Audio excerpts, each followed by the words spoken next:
CATV is proudly presented by Toyota.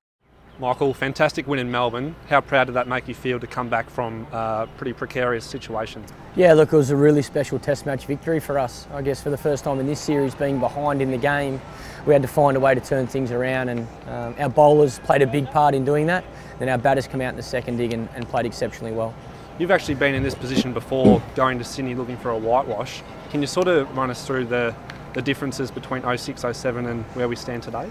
Look, I think there's too many differences, to be honest. Complete different team. Yeah, I think it'd be very hard and unfair to try and compare the two teams. I think where this team sits at the moment is very special for this group of players, and it's going to take a lot of hard work over the next 5 days for us to have success out here. Would you say there's different motivations though to get the whitewash than what there was in 06, 07?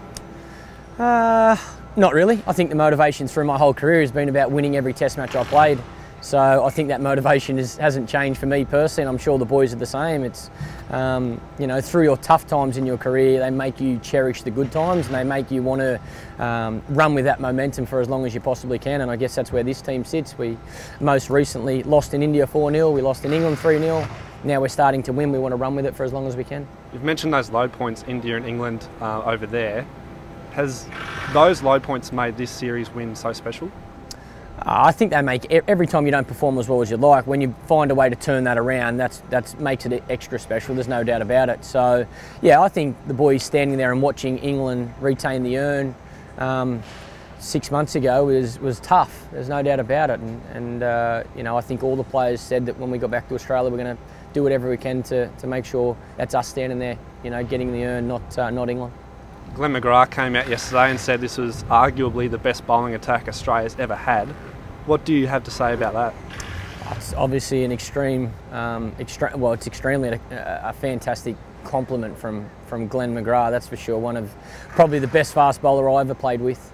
So for him to say that's certainly a compliment. But I think our attack deserves, you know, a lot of credit at the moment. I think the way the guys are bowling, the three fast bowlers, Nathan Lyon, have done an exceptional job through this series, and hopefully continues in this last test. Can you tell us what it's like to captain that attack and be able to throw the ball to whoever and know that they'll be able to do the job?